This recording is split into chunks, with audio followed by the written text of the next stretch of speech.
lapha ke eGoli Gauteng kanti ke insizwa ke igcokamelisha sinalo ke lapha ke olayinini sibingelele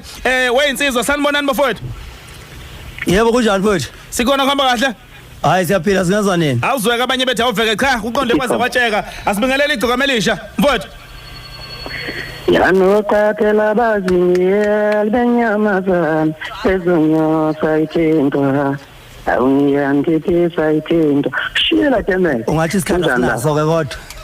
Yeah. All right, imnandi noma ngabe ejalo bafowethu. Cha wenzizwa ayaphela amaphupho ngesonto elizayo impucuze ngoMaskandi festival. Zime kanjani nivive kanjani ngamgcibelo ozayo? Okay. Nivive kanjani? Asenze kanje. Yebo Phukangobe. Yebo mfowethu. Bengithi phela umfowethu uzoqala njengenkosi angikhulumi kahle ngoba emva kwami ngobe kusakhuluma umuntu. Cha kuzobe konakele ngomhla ka 20 mfowethu lapha eMabhida njoba bazika abantu ukuthi ngumshayi weinsizwa mina ziduba imncintiswano ziphumela obala zidayisayingena imncintiswano ngenxa yami nje ngingedwa ngiyacabanga futhi ukuthi seyikho nje ukungiphelezela ngoba ama Blue Nation adinwe kabike kulezi insuku angazi nami naqasilwe yini kodwa adinwe kabi ngempela kobe konakele bayazika abafowethu esinabe emculweni ukuthi vele bawukudla nje kwenduku abangiphelezele futhi ngomhla ka 20 kobe konakele bafowethu abathenga amathikithi abantu impucuzeko umcimbi wethu idlozi lemicimbi yonke iphelele isibizile eThekwini. Kuyezwakala khuzana ukuthi cha nivivile insizwa zakithi asibuye size ngapha Gcokamelisha mthandeni zithine zakhe inhlelo mntaka baba ukuyilungiselela kuhamba kanjani uma ngabe khulunywa ngomgcibelo ozayo khulunywa ngempucuze ngoMaskandi festival. Akungijabulisa kakhulu Mfokangobe nawe sisuzinithi biyela. Ngijabulisa ukuthi umcimbi lo wempucuzeko namhlanje uthi umcineka uphosa ngaphakathi endaweni yesigameko. Endaweni yesigameko ke kungaphakathi eMoses Mabhida Stadium kongazi. Empeleni kulezi insuku ezedlule mfowethu kwaba khona i-team elithi siyoqopha umlando mhla ka 30 March lapha eMoses Mabhida egameni likaMaskandi. Sasidibhekile sonke ukuthi ke ubani lo Maskandi oqoshwa umlando egameni lakhe kwavela ukuthi igcokama njengoba ngawuqopha namanje futhi ngisazowuqopha ukuqopha umlando kuyinto ihloke ngoba akuyonto iphupha isisuku ukuyena kodwa yinto eyenzeka automatically ngogcobo nangobizo. Ayu cha kuyezwakala mfoka Manxele ezakho ke eze Red Nations zithini ezabalandeli zihlele kanjani njengamanje ngoba ngiyazi zilalele kumanje ziyaviva zonke ziqishile zithi cha sobe sikhona. Eze Red Nation mazizwa inkosi uMaskandi ikhuluma nje kanje ivele ithele ngebonkolo vele ngikhuluma nje kanje akudingi ukuthi ize ngitshela ukuthi azenzeni ngiyazi kumele zenzeni ngoba njoba ngithi nje ngiyoba ngikhona ngiyoqopha umlando ngiyazi lo mlando ukuthi mangoqopha ngisengihambisana nazo. Kuyezwakala mfowethu. Okay tata kunombuzo bengifuna ukubuza kakhulukazi ngibhekise kukhuzani la ukuthi uma ubheka kunabaculi abangekho lapha kwempucuzeko mhlawumbe ngenxa yesimo seyimali ngapha nangapha umcineka mhlawumbe ekhala nethimba ukuthi imali iyashoda ngapha nangapha kunonyaka la tata uGodo ukhuzani anikela khona ngomholo wakhe wempucuzeko ukuthi aqashwe ngawo abanye abaculi ababili ukuze bekwazi ukungena kwempucuzeko yena wangathola lutho mhlambe lokho Khuzani singakubona kwenzeka kulonyaka noma mhlambe kusho ukuthini kuwe njengomculi. Thimba lonke nje lika Siya ngengoma ngizokusho lokho ngokukhulu kuyithoba ukuthi uma ngisuke mina ngithi ngumculi ongasiyena udla yedwa obhekelela abacula abanye nabo bonke abantu abakhona emhlabeni ngisuke ngiqinisile ngoba beku 2016 la khona wathi umcineka isimo seyimali asikho right ngase ngithi nayi no akathatha nje umholo wami akwazi aqasha abanye abantu lokho ke futhi bengikwenza nami ngoba kwakwenziwa indidane izodlala umcimbi wokugcina eCarlsfontein la khona engezwe kuthiwa yavele yathi hayi umcineka awuqashe oqhosha mina nje nginika mfana okusalayo uyabo so lokho mfowethu ngiyathemba ukuthi nabanye abaculi bekubheke angikubheki ke mina njengebusiness mangabe ngiya kwimpucuzeko ngisuke ngibheka njengokuthi umcimbi loya engakwazi ukuthi ngiqale kuona ngokuvolontiya ngoba kubhlungu lento ukuthi uqale emcimbini ngokuvolontiya kuyaba usumkhulu usukhukhumele usufuna ushaje imali engaka ongakazi uyibize zendawo sikwazi nje udlala ngama10 kwezinye indawo kodwa lapha na ke ngithe nje hayi kulonyaka akathathe futhi emholweni wami afake nje abaculi ababili ngeke ngibabizeke ngamagama kodwa kunabaculi abawu2 abafake ngenxa ukuthi ngithe nje cha angibhekele utho mina nje ngendlamlenze kulomcimbi ngizoyibonela abantu bami bazobe bezodla umhlanganiso anginankinga nje ngiright ngoba mina kwa Blue Nation iyangifida uyabo. Okay Duyaza mfoka Manqele ngifuna ukubhekisa ngakuwena futhi ngibheke ke la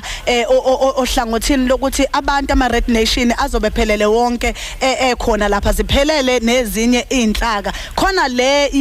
yokuvala umcimbi nokuthi ubani odlala ulive ngasekugcineni uyihlele kanjani kukhona la esingabona khona mhlawumbe igcoka melisha livala umcimbi lidedela amanoni. Empeleni ngingasho ukuthi okwamanje ngoba sisekuyi process umcimbi awafiki futhi awashodi ngama hour ukuthi ufike ngiyakubeka ukuthi lapha edabeni lokuvala umcimbi mina ke anyana nendoda ekhonze ukwenza izinto isikhathi esiningi zenziwa abantu abanye before ngiqalela izinto ezintsha ngoba lento ovala umcimbi ngiyakhumbula ukuthi bekusiqubulo sendidane livala umcimbi ebidume ngalokho so mina nje ngegcoka mangijabulisele lo hour engizonikwa lona noma leso sikhathi engizonikwa sona sokuthi ngingene ngijabulise abantu ngomculo oyiwona engisuke nguzele noma ngisuke ngiqashelwe lapha ya estage. Amen. Cha kuyezwakala bafethu ngifuna ukubuya ngizela Khuzani baba iziphi ingoma ogabe ngazo ngesonto lizayo umntaka baba owazi ukuthi cha mase ngitedelelezi inkundla ima ngeinyawo. Okokuqala nje singakafika engomeni qhawe lami ngizokusho lokho ukuthi sengithathe isinqumo sokuthi imicimbi esuke njenganale cha angivale nginezathu zokuthi ke abantu ngiyengifuna ukuthi bengibone besakhudumele besashisa bengakangena ubuthongo so ngase ngithi hayi njengomuntu osemkhulu endimeni ngiyocela nje imicimbi ngamaskandi ingihloniphe ngokunginikeza u12 o'clock makuhlukana nje ubusuku kuya kwelinye ubusuku sokuyaziwa lapho ukuthi angene omnye umculi kusuke igolden hour leyo yendlamlenze uyathanda uthandi i-terms and condition leyo engiqashwa ngaphansi kwayo ukuthi ngishaya u12 o'clock indaba okuvala imicimbi no ya trenda ngesikhathi sesendidane ya trenda ngesikhathi miyavala yagcina nci engakusho ngisho ngithi abantu ngizoke ngithi tjatha ngizobuyela kulento ubuhlalo uyisho ukuthi asingaye emcimbini siyo promoter ama album asuke emasha kodwa ake siye la abantu abakwazi ukuthi ngengoma basi recognize ngayo ukuthi ngazi ukuthi singabantu abangaba supporter ngizobuyela nje emuva izobe likhona iso lami lapha ngizobe ngithi into enodlami yahlupha ngithi inyoni yomthakathi. Okay no kuyezwakala mfowethu mfoka Manqele ngiyazabela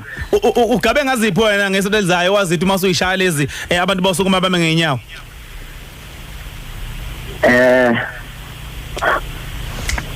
Ngisho ukuthi isikhathi esiningi ngoba liyazi ntshata bayazi abalandeli bomculo ukuthi iprogram lendoda ongayiconfirm ngicabanga ukuthi ngabe lapho sokuvula umshibulo uma sengiveza ukuthi ngiyokwenzani okubalekile nje ukuthi mangifika bayazi abantu ukuthi ngizobe ngikhulula amanoni ngoba zonke ama-album enginawo vele angamanoni futhi izingoma ezithandekayo ngizoqhamuka nje njenge-surprise ngicela ungadaluli. Okay okay tjatha ngifuna ukubuza la ama-report mfethu ey'nduneni zika-Red Nation ukuthi ama-report uma efika ey'nsizweni ey'nduneni za-Blue Nation uma efika lapho kuwe Khuzani ama-report athi kuhamba kanjani sebethenga amathikithi angakanani singalindela abantu abangakanani kakhulukazi njengoba kunomviliyelo siyazi ukuthi ama-Red Nation nama-Blue Nation asuke hamba phambili kulomviliyelo yini esingayilindela kakhulu kumviliyelo wakulonyaka.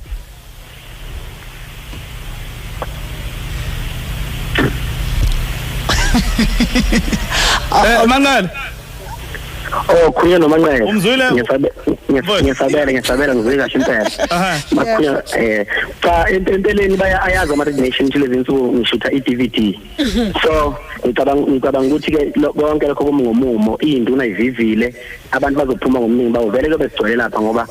i-DVD moyenza kunezinye izinto eziqhamuka engomeni ufana uyilinganise endaweni yesigameko leso njengoba into injalo so emabhida kunenye into ukulingisa okufanele kwenzeke khona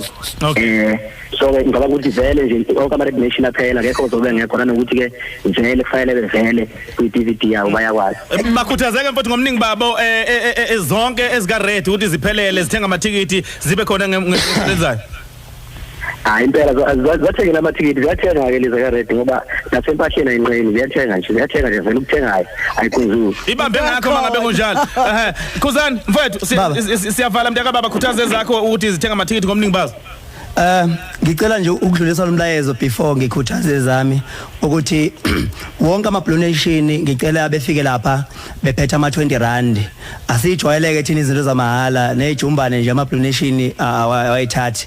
jwayele nje ukuthi bekhiphe nje lokho okuncane ngoba suke siavoida wena ngoba ukuthi kungagcini sokufika abantu bakwamanye amaqembu bezothatha izinto mahala la bese beyidestroya njengama freke sasiwabone sephansi kodwa nje ama 20 rand yenza ukuthi sazi abantu bethu futhi kubuyiseleke phela imali yenduna lokho esuke sithenge ngakho bese ngicela ukuthi kubafowethu abasiyocula nabo lapha bafowethu siyocula asiyili ukuyokhanula asiyili ukuyohleba siyocula ekufuna sicule lapha njengoba usubona uPotso makuthiwa ushaw live ubona uDlubheke eshaw live ubona indlamlenze eshaw live ziyaphakama eginqa sihlebi lapha asithi siyacula nje sikhuleke lapha uyabo so ke ama Blue Nation ami ngomumo adinwa afile kobe konakele hlangana ngo10 eworkshop asincenga umuntu kwenkosi yami ke lapha na kuyiparade yethu kuyobe ngabonakala kube khona intuthu eblue so besiphethe amapayipi akhipha intuthu eblue konakele sifutha amavuvuzela sibahle ngalezi zinto sobehlobise ngazo number 1 Danke mafethu siyabonga kakhulu Manqale siyabonga mafethu sinifisela kuhle kodwa ke nilungiselela ke umcimbi omkhulu empucuzeko siyabonga ngelinye ilanga ke uManqale ngesaba koze studio akuliyo bafethu ungazi ulande ngocingo angibonake neqhala kodwa empeleni cha ake ngibonge nje ithuba ukuthi ningiphawulise nje lenkosi yomaskandi noma nje ningifake nomfana omncane manje upikelo ntanga yabo manje angisazi phela mina ngimdala so ngicabanga ukuthi wadibala khona ngesonto elizayo ake sithi umshubo nje lapho Danke bafethu amakhulu yebo all right besikhuluma ke noKhuzani kanye ke la no Cokama Elisha kuthiwa ke la ioffice le road accident fund lesifunda saseThekwini izobe semgungundlovu ke ukuzosiza ke abagwele izingozi njengoba likhona nje kumanje ukuthi babhalise ke icelo zabo ke nenxephezelo ke ezintsha babheke izimo ke zezicelo esezifakiwe futhi ke eleluleke nje ke umphakathi nezinkinga ke eziphathelene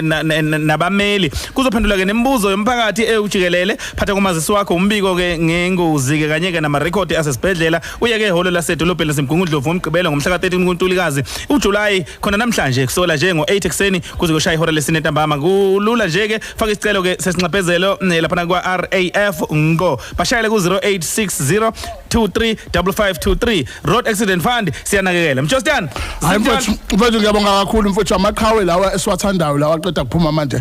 esiwakhonzile futhi engiwathatha njengamaqhawe anabalandeli abaningi kodwa ke ayi-interview yabo ayifikanga kulezi zinto ebengilifisa nceku uyabona liyafafavuma ubungazuthi nje silande umeya nospeaker bezokhuluma ngentuthuko kodwa ngoba bakushila bakushilo